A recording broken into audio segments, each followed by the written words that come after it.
It's interesting because George Washington didn't want to be the president of the United States. When he was approached, they wanted to make him a king. He said, no. Come on, guys. Haven't you learned anything?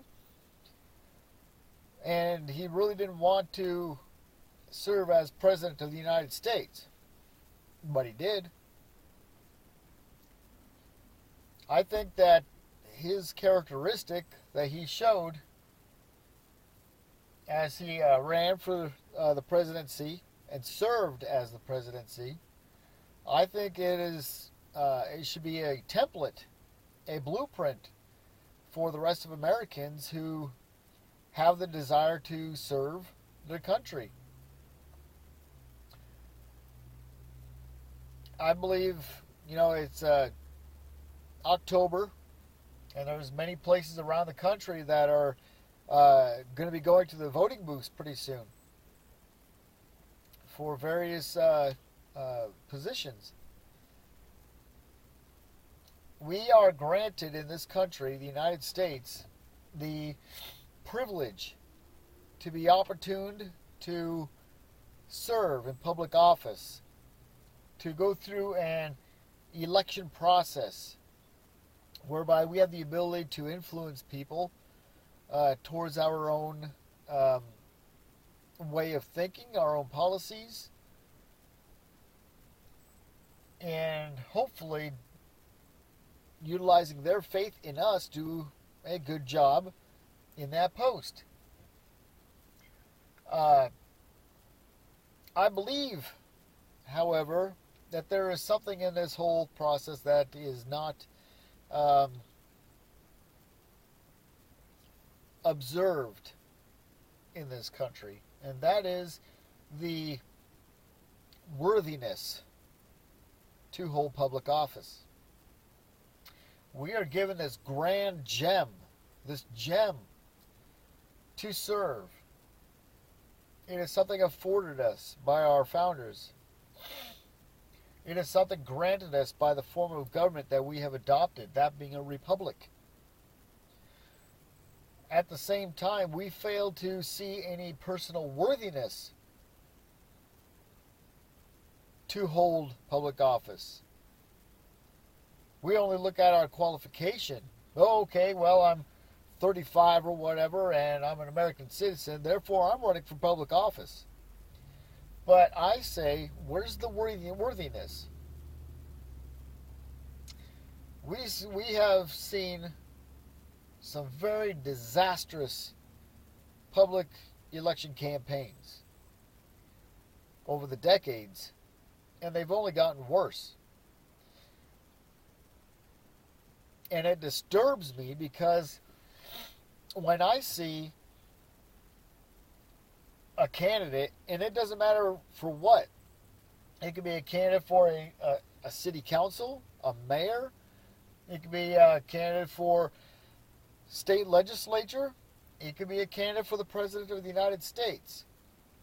When I see the initial rollout of the election process, when it is driven, followed, when it is willed by hatred, that to me is a red flag that that person not only should not be in that office that he's going for, but he is unworthy to be in that office that he's going for.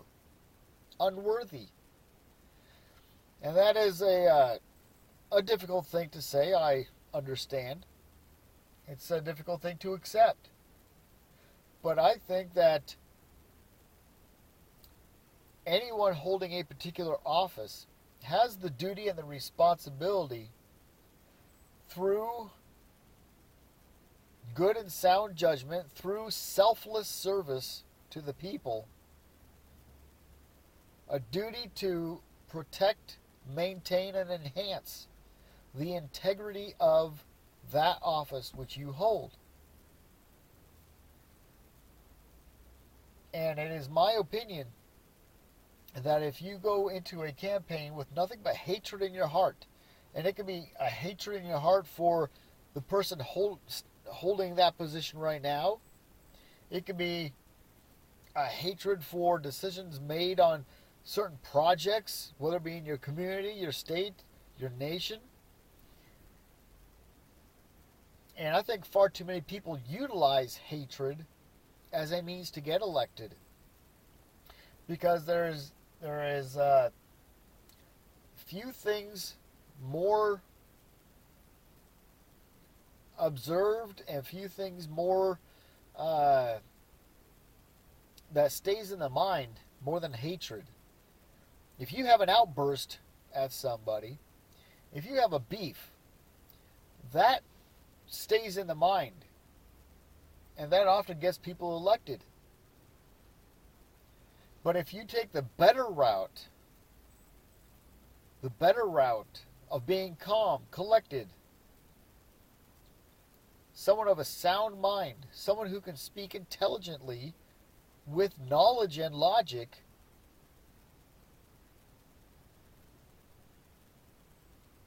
that is actually the better way to go.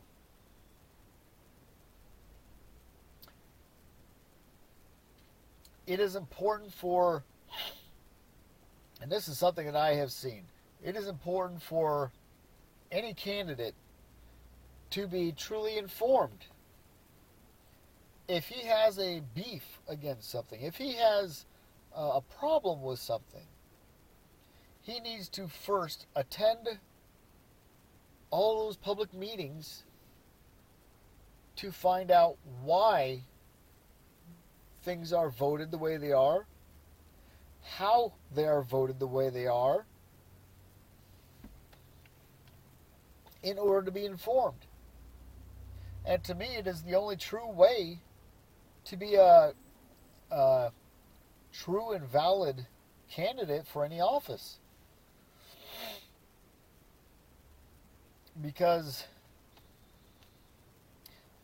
we are supposed to be Americans, people of great logic and sound freedom.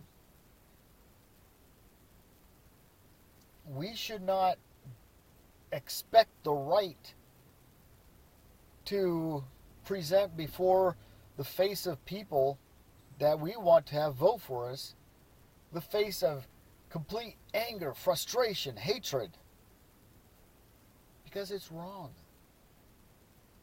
When you do that, the walls of pride go up, and the ability for that person to truly gain inspiration and sound judgment is severely eroded.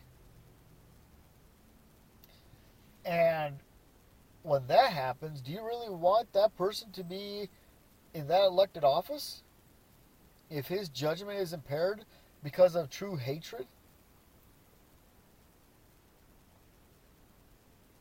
And it disturbs me because we see this at this time of the season every year on all levels of government. I believe that many candidates have been passed up, not elected, who probably would have better served, simply because they did not use the emotion of hatred and anger to buy votes. And often people use anger and hatred as a means to show that they want change. They need something to change. And like I said at the beginning, change is good. Change is good. It allows people the liberties and the freedoms to see a different side, a different perspective. And it allows a people to choose. Change is good.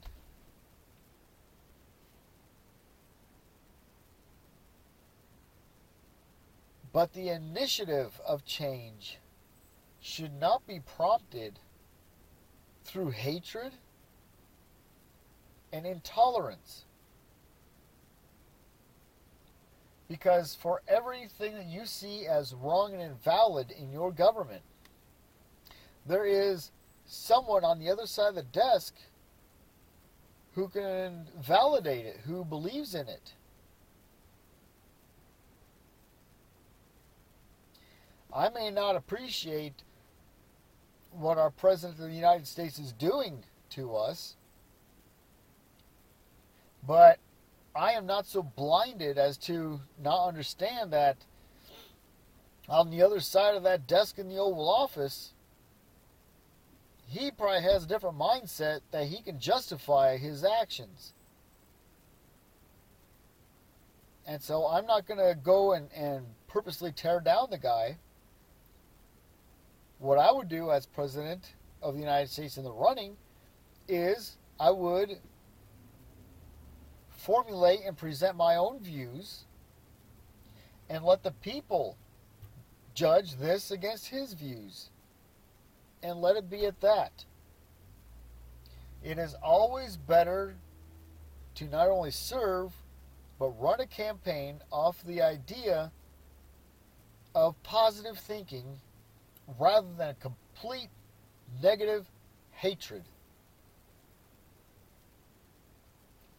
And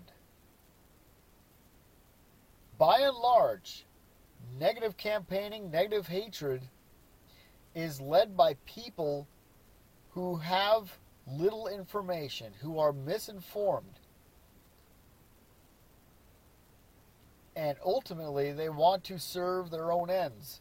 They want to serve their own personal agenda of acquiring power. And that is what I have found. Those who present anger in the face of the people whom they wish to gain a vote from